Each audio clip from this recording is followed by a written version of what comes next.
तो आज के इस वीडियो में देखिए, आज हम कक्षा 8 का विषय विज्ञान का अध्याय 1 का एक प्रश्न समझेंगे आज के इस वीडियो में कि खेत में लगातार फसल उगाने से मिट्टी पर क्या प्रभाव पड़ता है, व्याख्या कीजिए।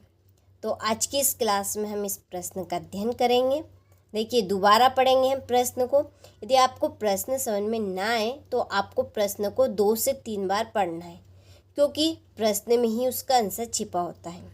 ठीक है, तो चलिए एक बार और हम इस प्रश्न को दोहराएंगे कि खेत में लगातार फसल उगाने से मिट्टी यानी कि मृदा पर क्या प्रभाव पड़ता है, व्याख्या कीजिए। अब खेत में लगातार यानी कि बार बार, फसल यानी कि जैसे कि हम गेहूँ बो रहे हैं तो हम बार बार गेहूँ बोएंगे तो जो मिट्टी है उस पर क्या प्रभाव पड़ेगा। अब देखिए, आप बार बार एक ही खेत में एक ही तरह की फसल उगाएंगे तो उससे क्या होगा, जो मिट्टी में पाए जाने वाले जो पोषक तत्व है उनकी कमी हो जाएगी। ठीक है, पोषक तत्व आप समझते हैं, जीवाणु, कवक, प्रोटोजोआ। ठीक है, ये बारीक बारीक जीवाणु होते हैं, पोषक तत्व होते हैं। ठीक है, इन्हीं को क्या कहेंगे, हम पोषक तत्व कहेंगे। जैसे कि जीवाणु हो गया, आपका कवक हो गया, प्रोटोजोआ हो गया और केचुआ हो गया। ठीक है, मिट्टी में रहने वाला केचुआ क्या करता है, मिट्टी को अलट पलट करता है, मिट्टी को खोखली करता है।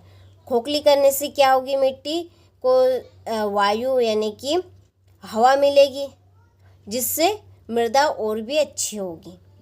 तो बार बार एक ही फसल एक ही खेत में बोने से क्या होगा, पोषक तत्वों में कमी आएगी। अब इन पोषक तत्वों में कमी आएगी तो अब इनको पूरा करने के लिए हम क्या करेंगे, फसलों को अलग अलग तरह से बोएंगे। एक बार हमने गेहूं की फसल बो दी, दूसरी बार हमने चना की फसल बो दी। ठीक है, तो जिस राज्य में जिस तरह की फसल पैदा होती है उनको उन फसलों को बदल बदल कर बोने चाहिए। अब देखिए, अब बारिश के टाइम में मध्य प्रदेश में सबसे अधिक क्या होती है, सोयाबीन होती है। ठीक है, तो ऐसा नहीं है कि लोगों को यानी व्यक्तियों को बार बार सोयाबीन ही बोना चाहिए, बदल के भी बोना चाहिए और भी। ठीक है, ऐसा थोड़ी नहीं कि सोयाबीन ही होगा, मक्का भी हो जाती है। तो देखिए, हम जब फसल को बदल बदल कर बोते हैं तो क्या होगा, फसल में पैदावार ज़्यादा बढ़ेगी यानी कि उत्पादन ज़्यादा होगा। और मिट्टी, ठीक है, मिट्टी में पोषक तत्वों की कमी भी नहीं होगी। ठीक है, पोषण तत्व भरपूर मिलेंगे और हमें पोषक तत्वों की कमी ना हो उसके लिए हमें उर्वरक खाद, ठीक है, उर्वरक खाद, कीटनाशक, इनका छिड़काव करना चाहिए फसल में, जिससे क्या होगा, फसल में और अधिक हमें बढ़ोतरी मिलेगी यानी कि और अधिक हमें उत्पादन होगा।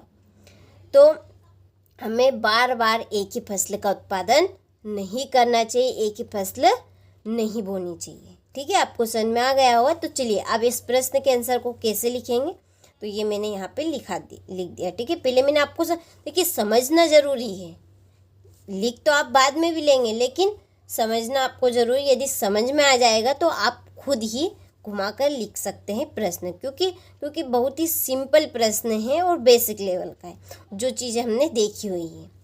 तो आप कैसे लिखेंगे इस प्रश्न का आंसर, तो देखिए कि खेत में लगातार फसल उगाने से मिट्टी में पोषक तत्वों की कमी हो जाती है और इस कमी को पूरा करने के लिए किसान क्या करते हैं, खेतों में खाद तथा उर्वरक, देखिए खाद जो गोबर के द्वारा बनाया जाता है और ये खाद मिट्टी के लिए सबसे अच्छा होता है, उपयुक्त माना जाता है, इससे फसल को नुकसान नहीं होता है। उर्वरक जो रासायनिक खाद होता है, ठीक है, रासायनिक खाद का छिड़काव करते हैं। देखिए, इससे भी पैदावार अच्छी होती है फसल की, लेकिन ज़्यादा देने से ये फसलों को नष्ट कर देता है। ठीक है, तो जैविक खाद सबसे महत्वपूर्ण होता है हमारी मिट्टी के लिए। तो उर्वरक डालते हैं जिससे किसान एक फसल के बाद दूसरी किस्म की फसलें उगाते हैं और अपर्याप्त खाद होने से पौधे कमज़ोर हो जाते हैं। यानी कि अच्छा खाद, ज़्यादा खाद ना मिलने से, यानी कि जितनी उनको ज़रूरत है पौधों को उतना खाद उनको नहीं मिल पा रहा है, उससे भी क्या होगा, पौधे कमज़ोर हो जाते हैं और फसल का उत्पादन हमें कम मिलता है। ठीक है, तो आपको समझ में आ गया होगा कि खेत में हमें लगातार फसल उगाने से मिट्टी पर क्या प्रभाव पड़ेगा। ठीक है, तो खेत में लगातार फसल उगाने से मिट्टी में जो पोषक तत्व है उनकी कमी हो जाती है, और इस कमी को पूरा करने के लिए किसान क्या करते हैं, खेतों में खाद तथा उर्वरक डालते हैं, इससे किसान एक फसल के बाद दूसरी किस्म की फसल उगाते हैं। जैसे एक साल उन्होंने गेहूँ बो दिए तो अगले साल उन्होंने मक्का बो दी, मूंगफली बो दी। ठीक है, तो इस तरह से वो एक फसल के बाद दूसरी किस्म की फसल उगाते हैं, और अपर्याप्त खाद होने से पौधे भी कमज़ोर हो जाते हैं। ठीक है, तो ये था आज का हमारा प्रश्न। आशा है कि मुझे कि आपको अच्छे समझ में आ गया होगा। कमेंट में आप जरूर, चलिए तो स्क्रीनशॉट आप यहाँ से ले लीजिए और अच्छे से कंप्लीट कीजिए। मिलते हैं आपसे इसी तरह के इम्पोर्टेंट क्वेश्चन के साथ में।